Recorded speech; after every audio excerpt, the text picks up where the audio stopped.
दोस्तों, आज हम आपको जिस घटना के बारे में बताने जा रहे हैं, इस घटना ने उस राज्य ही नहीं बल्कि पूरे देश को दहला दिया था। लोग इस घटना को दिल्ली के निर्भया और वेस्ट बंगाल के हेतल पारिक केस से जोड़ने लगे थे, क्योंकि इस घटना ने क्रूरता और हैवानियत की सारी हदें पार कर दी थी।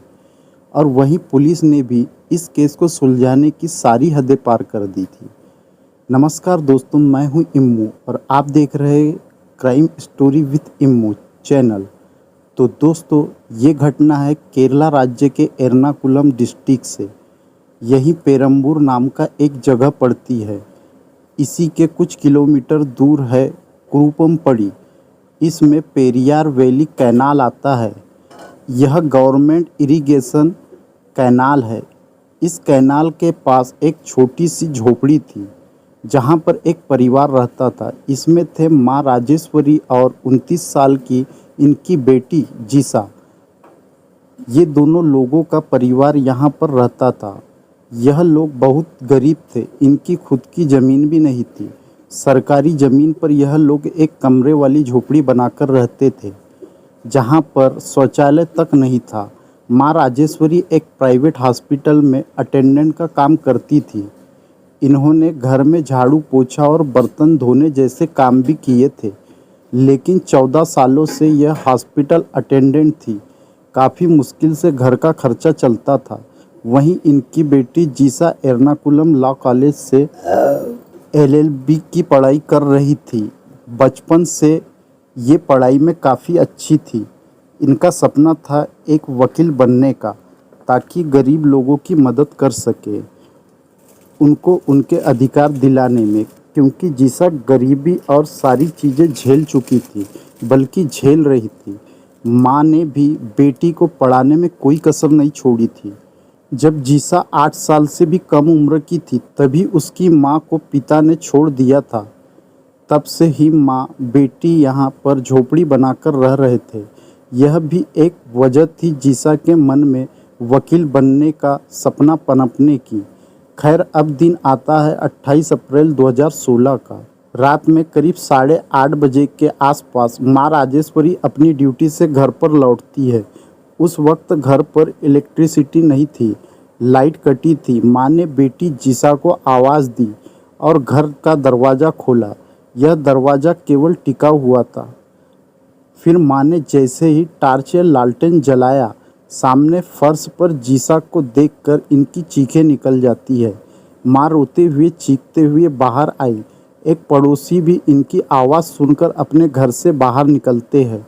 माँ ने उनसे कहा कि इनकी बेटी को चलकर देखिए, उसे क्या हो गया है। अब पड़ोसी भी टार्च लेकर झोपड़ी के अंदर गए। इनकी भी रूह कांप जाती है, क्योंकि जीसा बिना कपड़ों के रक्त से लथपथ ज़मीन पर पड़ी हुई थी। उसके इंटेस्टाइन बॉडी से बाहर झांक रहे थे। बहुत ही भयानक दशा थी। पड़ोसी ने तुरंत पुलिस को कॉल करके बुलाया। कुछ ही देर में पुलिस मौके पर पहुंचती है। एक तो बिजली नहीं थी, ऊपर से यह सुनसान इलाका और अंधकार। यहाँ जीसा के शरीर पर ढेर सारे जख्मों के निशान थे। गले पर निशान था तथा तेजधार हथियार के पूरे बॉडी पर अनगिनत निशान मिले। वहीं से शराब की कुछ बॉटल्स मिलती है और एक चाकू भी मिला। लगा कि इस चाकू से ही कत्ल किया गया हो और वह कातिल कोई शराबी है। पुलिस ने सारी चीज़ें कब्जे में ले ली और बॉडी को अल्जा मेडिकल कॉलेज भेज दिया। साफ साफ यह कत्ल का मामला था। पुलिस कत्ल का केस दर्ज कर लेती है, पर कुछ खास एक्शन नहीं लिया जाता है, क्योंकि यह इलेक्शन का टाइम था। 16 से 18 मई के बीच इलेक्शन था राज्य में। अब इसके अगले दिन यानी 29 अप्रैल को जीसा के शव का पोस्टमार्टम हुआ। देखा जाए तो इन्वेस्टिगेशन में यह काफ़ी अहम प्रक्रिया होती है, लेकिन कोई भी पुलिस वाला पोस्टमार्टम के टाइम मौजूद नहीं था, जबकि उन्हें होना चाहिए था। डॉक्टर पोस्टमार्टम के टाइम आमने सामने क्या क्या चीज़ें बता रहे, पुलिस को उसे नोट करना होता है। यह काफ़ी अहम है, लेकिन कोई भी पुलिस वाला वहाँ मौजूद नहीं था। सभी लोग इलेक्शन में बिजी थे। खैर, डॉक्टर ने सारा पोस्टमार्टम किया, सैंपल लिए। जीसा के दोनों हाथों के नाखूनों में स्किन के कुछ टुकड़े पाए गए। जैसे कि जीसा ने कातिल का विरोध करने के टाइम उसे खरोच मारी हो। उस कातिल के स्किन के कुछ अंश जीसा के नाखून में फंस गए थे। डॉक्टर ने कई सारी फोटोग्राफ्स लिए, वीडियोग्राफी की गई। सब कुछ करने धरने के बाद जीसा का शव 29 अप्रैल की शाम परिजनों को सौंप दिया गया। इसके परिजन में माँ राजेश्वरी, एक बड़ी बहन दीपा और एक आंटी थी। बाकी ना तो कोई रिश्तेदार आए थे, ना पड़ोसी थे, ना जीसा का कोई दोस्त वगैरह था। कोई भी मौजूद नहीं था, केवल कुछ गिने चुने ही लोग थे। पुलिस ने शव का अंतिम संस्कार करने की परमिशन भी दे दी।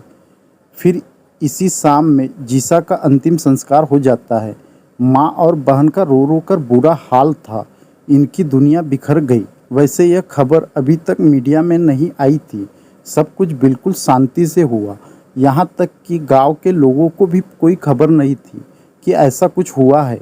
इनके गांव में शाम में छपने वाला एक छोटा सा अखबार था। उसने एक छोटी सी खबर छाप दी थी कि एक महिला का शव मिला है उसके घर पर, उसके कत्ल की आशंका है। इसी खबर को पढ़ने के बाद जीसा के दोस्तों को पता चला कि उसके साथ ऐसा कुछ हुआ है। फिर यह लोग उसके घर पर जाते हैं, उसकी माँ से मिलते हैं। इधर पुलिस भी कुछ खास कर नहीं पा रही थी। घर के लोगों से थोड़ी बहुत बातचीत करती है, जैसे कि आप कहाँ थी, क्या कर रही थी, वगैरह वगैरह। ऐसे धीरे धीरे एक हफ्ता गुजर गया। ठीक से इन्वेस्टिगेशन भी शुरू नहीं हुई। माँ राजेश्वरी अपनी बेटी को उस हालत में देखकर सदमे में चली गई थी और हॉस्पिटल में भर्ती थी। अब 4 मई के दिन जीसा का पोस्टमार्टम रिपोर्ट आया। इसमें था कि उस लड़की के ऊपर 38 बार चाकू से तेज धारदार हथियार से वार किए हुए थे। पूरे शरीर पर हमले किए गए थे, उसके प्राइवेट पार्ट पर भी चाकू से। अब आप सोच लीजिए, इस लड़की के साथ दुष्कर्म भी किया गया था। उसके मुंह में शराब के अंश भी पाए गए। बहुत भयानक तरीके से दुष्कर्म और कत्ल किया गया था। जब यह सारी चीज़ें पुलिस ने सुनी तो उनके रोंगटे खड़े हो जाते हैं। अब आप सोचिए कि घर वालों का क्या हुआ होगा। शुरुआत में पुलिस ने अब कत्ल का ही केस दर्ज किया था, अब दुष्कर्म का भी सेक्शन जोड़ा जाता है। पोस्टमार्टम रिपोर्ट आने के बाद यह घटना मेन स्ट्रीम मीडिया में उतर गई। ऊपर से राज्य में विधानसभा इलेक्शन, मीडिया का इस केस के लिए अग्रेसिव कैंपेन शुरू हो गया। सोशल मीडिया पर खबरें चलने लगी। Politician, home minister, MLA, media के लोग, रिपोर्टर्स, इन सभी लोगों की भीड़ हॉस्पिटल के बाहर जमनी शुरू हो गई। जहां पे राजेश्वरी एडमिट थी, घर पर भी लोगों का आना जाना शुरू हो गया। सड़कों पर उतरकर लोग प्रदर्शन करने लगे, अपराधी को पकड़ने की मांग करने लगे, उसको कड़ी से कड़ी सज़ा दी जाए। पॉलिटिकल पार्टीज के लिए अब यह केस इलेक्शन का मुद्दा बन गया। लोग रूलिंग पार्टी पर सवाल उठाने लगे। अपोजिशन पार्टी कहने लगी कि हमारी सरकार आई तो केस की अच्छे से जांच होगी, अपराधी को कड़ी से कड़ी सज़ा मिलेंगी। इन सभी चीज़ों के चलते अभी स्पेशल इन्वेस्टिगेशन टीम बनती है, तफ्तीश शुरू की गई। सबसे पहले माँ राजेश्वरी से बात की जाती है। उनका किसी से लड़ाई झगड़ा हो, किसी से विवाद हो या किसी से दुश्मनी हो, लोकल लोगों से भी बातचीत की जाती है कि राजेश्वरी के इस गांव में किसी से भी अच्छे संबंध नहीं थे, किसी के साथ भी, क्योंकि राजेश्वरी एक सरकारी ज़मीन पर झोपड़ी बनाकर रह रही तो गांव के लोग उसको यहां से हटाना चाहते थे। उन्होंने शौचालय भी बनाने नहीं दिया। झोपड़ी के पीछे साड़ियों से घेरकर एक बाथरूम जैसा बनाया गया था, जहां पर जीसा और राजेश्वरी नहाते धोते थे। पंचायत हाउसिंग स्कीम के तहत राजेश्वरी और जीसा खुद का एक घर भी बनवा रहे थे। वहाँ पर काम करने वाले मजदूर जैसे ज़्यादा पैसों की डिमांड करने लगे और ठीक से काम भी नहीं करते थे, इसलिए उनसे भी माँ का झगड़ा चल रहा था। एक बार किसी बाइक वाले ने राजेश्वरी को पीछे से धक्का दे दिया था। फिर जीसा उसके खिलाफ पुलिस में कंप्लेंट दर्ज करवा देती है। अटेम्प्ट टू मर्डर का उस बाइक वाले ने केस वापस लेने की धमकी भी दी थी। वहीं जीसा की बड़ी बहन दीपा, उसको उसके पति ने 6 साल पहले छोड़ दिया था। वह पति भी अपने साली यानी जीसा को धमकी देता था, क्योंकि ये अपनी बहन की तरफ से बोलती थी। तो इस तरह से जीसा ने सबके खिलाफ पुलिस में कंप्लेंट दर्ज करवाई थी, लेकिन पुलिस ने कोई भी एक्शन नहीं लिया था। तो ऐसे करके राजेश्वरी ने सभी सस्पेक्ट के बारे में बताया जिन पर भी इनका शक है। पुलिस सबकी लिस्ट तैयार करती है और इन्वेस्टिगेशन में जुट गई। गांव के लोगों से पूछताछ के दौरान एक विटनेस सामने आती है। उनका नाम था श्रीलेखा। ये जीसा के घर के करीब में रहती थी। इन्होंने कत्ल वाले दिन शाम को किसी को जीसा के घर के पास देखा था। उसका चेहरा तो यह ठीक से देख नहीं पाई थी, लेकिन अगर दोबारा दिखा तो यह पहचान सकती है। वह एक आदमी था। उसने येलो कलर की शर्ट पहनी हुई थी और ब्लैक कलर की चप्पल पहनी थी और वह नहर की ओर से जा रहा था। यह बयान सुनने के बाद पुलिस ने नहर के आसपास छानबीन शुरू कर दी। सर्चिंग डॉग्स बुलाए गए। उनकी मदद से घर से करीब 100 मीटर की दूरी पर नहर के किनारे एक जोड़ी चप्पल मिलती है। ब्लैक कलर की। इस पर रक्त के अंश भी थे। पुलिस ने इसे कब्जे में ले लिया। शायद यह कातिल की चप्पल हो। पुलिस को मौकाए वारदात से चाकू भी मिलता है जिस पर फिंगरप्रिंट्स थे। शराब की बोतल भी मिलती है, उस पर भी फिंगरप्रिंट्स थे। दोनों की फिंगरप्रिंट मैच कर रहे थे, यानी सेम ही इंसान ने लिए थे। पुलिस ने अब गांव में जानने की कोशिश की कि यहाँ पर शराब कौन कौन पीता है या किसी और तरह का नशा करता हो। आगे पुलिस के सामने एक और विटनेस आती है। उन्होंने भी पीली शर्ट और काली चप्पल में किसी को जीसा के घर के पास देखा था। फिर वह नहर पार करके चला गया। यह विटनेस उस वक्त आम तोड़ रहे थे। अब पुलिस ने इनसे पूछा कि क्या आप उसको पहचान सकते हैं। विटनेस बिल्कुल आत्मविश्वास से बोले कि हाँ, मैं उसको जानता हूँ, वो इसी गांव का है। यह सुनते ही पुलिस को लगा कि केस सॉल्व हो गया। विटनेस ने उस आदमी का नाम और फ़ोन नंबर भी दे दिया। अब पुलिस उस सस्पेक्ट को कॉल करती है मगर वह फ़ोन नहीं उठाता है। फिर पुलिस ने उसकी मोबाइल टावर लोकेशन निकाली। पता चला कि यह आदमी पेरम्बूर में है ही नहीं, कुन्नूर जिले में है। आसपास के लोगों से इसके बारे में पूछताछ करने पर पता चला कि यह 29 अप्रैल को कुन्नूर गया था। 28 अप्रैल को जीसा के साथ वह घटना हुई थी। इसके अगले ही दिन यह आदमी कुन्नूर भाग गया। पुलिस का शक अब यकीन में बदलने लगा था। एक टीम कुन्नूर भेजी गई। वहां से उस आदमी को पकड़ा जाता है। इसकी तलाशी लेने पर पुलिस को एक चाकू भी बरामद हुआ। अब पुलिस इसे परमपुर थाने लाकर सख्ती से पूछताछ करती है, लेकिन यह आदमी सारी चीज़ों से इनकार करता है। इसके बारे में पुलिस को एक और चीज़ पता चलती है कि यह गांजे का नशा करता है। जीसा के साथ जैसी हैवानियत हुई थी उसे कोई आम इंसान होशो हवास में नहीं कर सकता था। जरूर उसे नशे में किया गया होगा। अब यहाँ पर यह आदमी गांजे का नशेड़ी मिलता है, ऊपर से चाकू भी इसके पास से बरामद हुआ। कत्ल के अगले दिन यह पेरम्बूर छोड़कर भाग गया था। इन्हीं सब चीज़ों के आधार पर पुलिस ने इसकी अच्छे से खातिरदारी की, अच्छे से पूछताछ किया। इसके जानने वालों से पूछताछ हुई। सारी चीज़ें करने धरने के बाद ये आदमी बेकसूर निकलता है। उन दोनों विटनेस ने कहा था कि उन्होंने पीली शर्ट में किसी को देखा था और काली चप्पल थी, मगर जब इस आदमी के घर पर तलाशी ली गई तो कोई भी पीली शर्ट या काली चप्पल नहीं मिलती है। इसने बताया कि एक डीलर ने गांजा देने का वादा किया था, उसको पैसे एडवांस में दे दिए थे, लेकिन वह धोखा देकर भाग गया।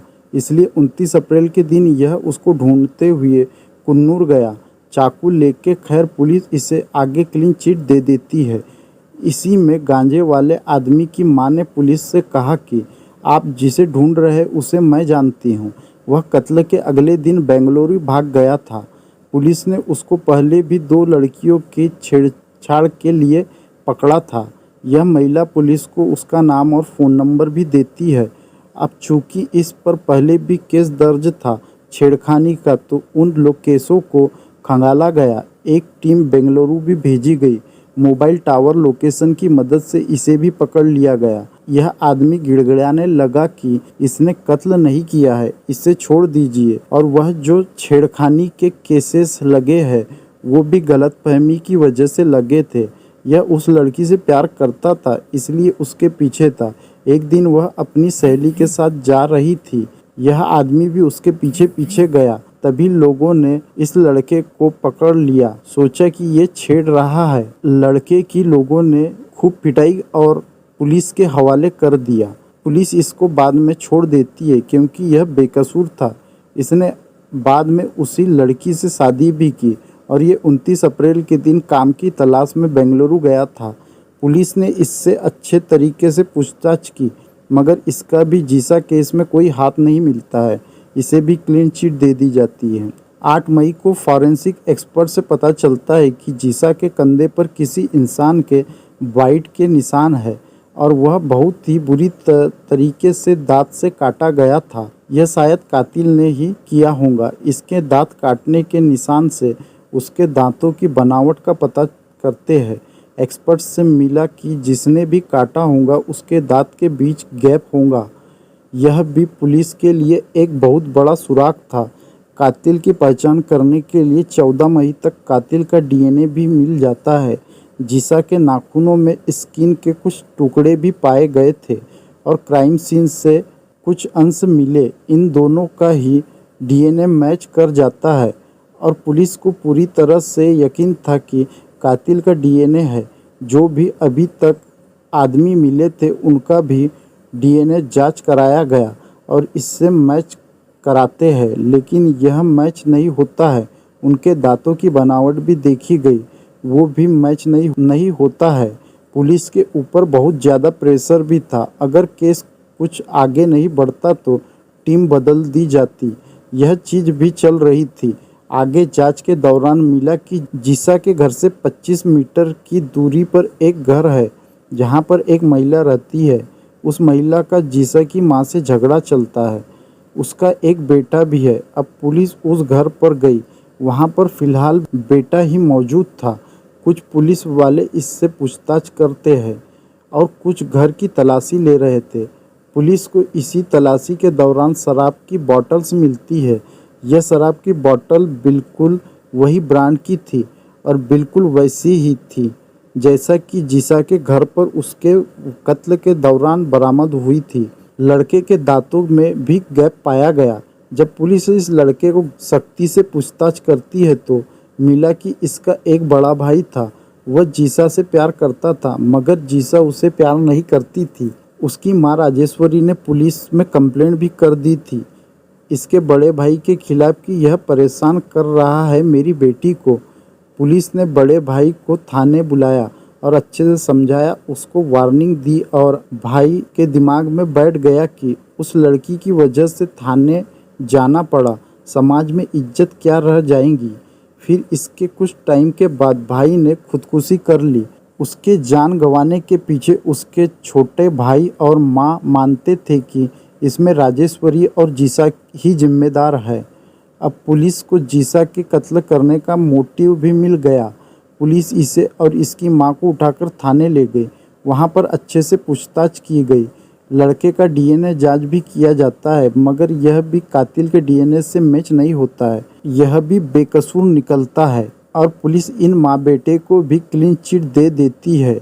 अब यह केस और भी ज़्यादा पेचीदा होता जा रहा था, जिसकी सारी खबरें, सारी अपडेट मीडिया में चल रही थी। इस बीच में इलेक्शन हुआ और सरकार पलट गई।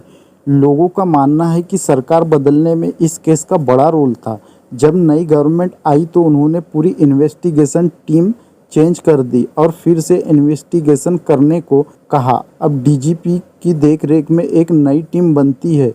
फिर से इन्वेस्टिगेशन शुरू हुई। आगे जांच के दौरान 3 औरतें सामने आती है। इन्होंने कहा कि कत्ल वाले दिन एक शख्स को जीसा के घर के आसपास देखा था। पीली शर्ट में वो यहीं पे लेबर का काम करता है। अब चूंकि 3 अलग अलग औरतें सेम बयान दे रही थी तो पुलिस ने भी सोचा कि यह कातिल होगा। इन औरतों ने उस आदमी की पहचान की। पुलिस ने उसको पकड़ा, अच्छे से खातिरदारी हुई, पूछताछ हुई। इसका डीएनए टेस्ट होता है, कातिल से मैच कराया गया पर यह मैच नहीं होता, यानी यह भी कातिल नहीं है। गांव का एक और लोकल आदमी पुलिस के पास आया। इसने कहा कि आप जिसे ढूंढ रहे हैं वह इसी इलाके का नेता है, यानी पॉलिटिकल लीडर है। वही कत्ल कर सकते हैं क्योंकि जीसा की मां से उनकी पुरानी दुश्मनी है। कत्ल से 3 दिन पहले यानी 25 अप्रैल को उनका बेटा पढ़ाई करके विदेश लौटा था। उन दोनों ने ही मिलकर कांड किया होगा। अब इस केस के पीछे एक नेता का हाथ है। यह बात भी मीडिया में लीक हो गई। हर जगह पर शोर होने लगा। पुलिस नेताजी के घर पर जाती है, उनसे बात करती है। इनके दांतों के बीच में वैसा ही गैप है जैसा कि कातिल के दांतों में था। पूछताछ करने पर इन्होंने सरासर मना कर दिया कि ऐसा कुछ भी नहीं है। अब पुलिस जीसा की महाराजेश्वरी से नेताजी के बारे में बात करती है। उन्होंने भी कहा कि ऐसा कुछ भी नहीं है, बल्कि उन्होंने हमारी बुरे समय में मदद भी की है। हमारी उनसे कोई भी दुश्मनी नहीं है, अच्छे रिश्ते हैं। जिस लोकल आदमी ने नेताजी का नाम लिया था उससे नेताजी की पुरानी दुश्मनी थी। उन्हें फंसाने के लिए नाम लिया था। जीसा के घर से कुछ ही मीटर की दूरी पर एक घर था जहां पर एक बस ड्राइवर रहता था। उसकी एक गंदी आदत थी, वह जिन औरतों को देखता घर के बाहर जाकर थूक देता था, पेशाब करता था। इस वजह से उसकी गांव में लड़ाई भी हो जाती थी। अब पुलिस ने पता किया कि ये ड्राइवर कहाँ पे है। करंट टाइम में ये कहीं पर बस चला रहा था। पुलिस ने उसको मैसेज भिजवाया कि जीसा केस में पूछताछ करनी है, थाने आओ। उस बस ड्राइवर को जानकार ने ढूंढा और उसके बस में चढ़कर उसको बताया कि पुलिस उसे ढूंढ रही है, चलो जल्दी। यह सुनते ही ड्राइवर ने बस रोकी और उतरकर भाग गया। इससे पुलिस को इस बस ड्राइवर पर शक होता है।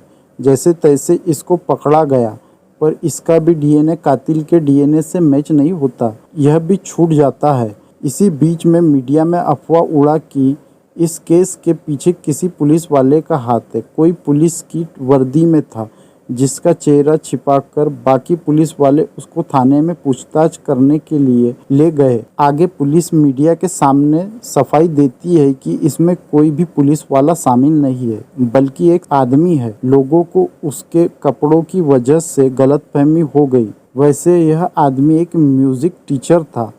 एक टाइम पर इसने जीसा को म्यूजिक सिखाया था। इसका भी डीएनए कातिल के डीएनए से मैच नहीं होता। पुलिस को कुछ मिल नहीं रहा था। जिसको भी ये पकड़ते वह बच जाता। महीनों गुजर चुके थे, लेकिन अभी तक कुछ पता नहीं चला था। यह लोग बिल्कुल अंधेरे में थे। इसी में एक मजदूर पुलिस के पास आया।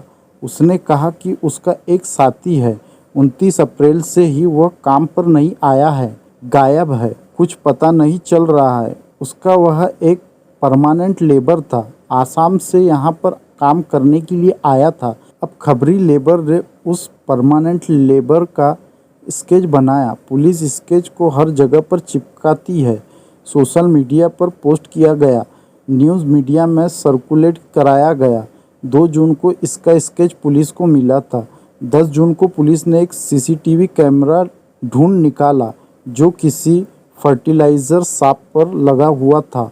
उसमें 28 अप्रैल की फुटेज देखी गई। इसमें जीसा अपने घर की ओर जाते हुए दिखती है। शायद वह कॉलेज के बाद घर पर गई हो। फिर शाम में एक आदमी जीसा के घर की ओर जाते हुए दिखता है। इसने पीली शर्ट और काली चप्पल पहना हुआ था। पुलिस समझ गई कि यही कातिल है। खबरी लेबर को इसकी फ़ोटो दिखाई गई। उसने भी पहचान लिया। उस लेबर का नाम था अमीरुल इस्लाम, 24 साल का एक आदमी जो जीसा के घर के पास में रहता था, लेकिन यह 29 अप्रैल से भागा हुआ था। 13 जून तक साइबर टीम लग गई। अमीरुल को ट्रेस करने में पता चला कि यह तमिलनाडु में है। 16 जून तक तमिलनाडु के कांचीपुरम से इसे अरेस्ट किया गया। शुरुआत में यह सारी चीज़ों से इनकार करता है, लेकिन जब इसका डीएनए टेस्ट हुआ तो ये 100% मैच हो जाता है। अब पुलिस ने इसकी अच्छे से खातिरदारी की। इसी अमीरुल इस्लाम ने ही जीसा का कत्ल किया था। यह आदमी जीसा के पड़ोस में रहता था। उसके लिए इसकी नीयत पहले से ही खराब थी। रोज़ उसे कॉलेज आते जाते देखता था। चूँकि यह पड़ोस में था तो अच्छे से इसे पता था कि जीसा कितने बजे कॉलेज से आती जाती है, इसकी माँ काम पर कब जाती है, वो कब आती है, ऐसे ही इसने सोचा कि ये जीसा के साथ कुछ करेगा। अब बस इसे मौके की तलाश थी। 28 अप्रैल 2016 के दिन वो मौका मिलता है। सारी घटना 1 बजे से 5 बजे के बीच होती है, क्योंकि 1 बजे जीसा अपने कॉलेज से घर पर आई थी और 5 बजे माँ ने किसी काम से बेटी को फ़ोन किया था, लेकिन उसने फ़ोन नहीं उठाया था। इसी दौरान पीली शर्ट में अमीरुल इस्लाम शराब के नशे में और चाकू लेकर जीसा के घर पर गया। उसके साथ इसने ज़बरदस्ती करने की कोशिश की, मगर वो इस पर भारी पड़ती है। फिर इसने चाकू से उस पर ताबड़तोड़ हमले शुरू कर दिए। वह ज़मीन पर गिर गई।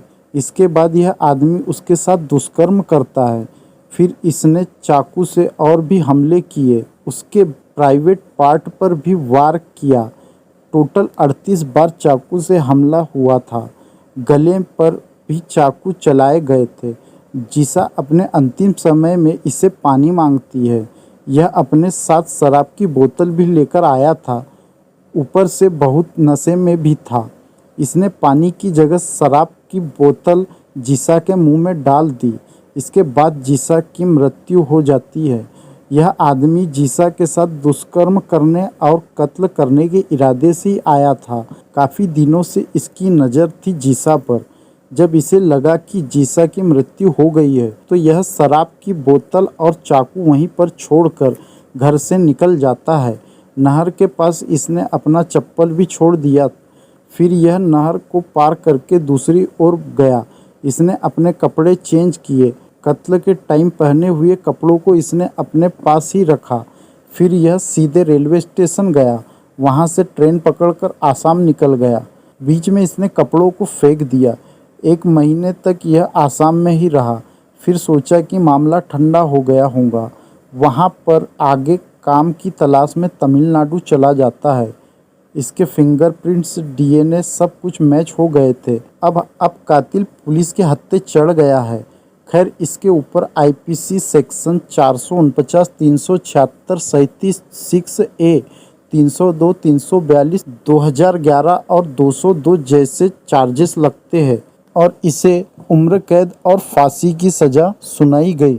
अभी वैसे इसने सुप्रीम कोर्ट में अपील किया है, लेकिन जिस तरह से इस इंसान ने हैवानियत उसे देखकर लग नहीं रहा है कि सुप्रीम कोर्ट इसकी याचिका एक्सेप्ट करेगा। तो दोस्तों, इस घटना के बारे में आपकी क्या राय है, हमें कमेंट करके ज़रूर बताएं।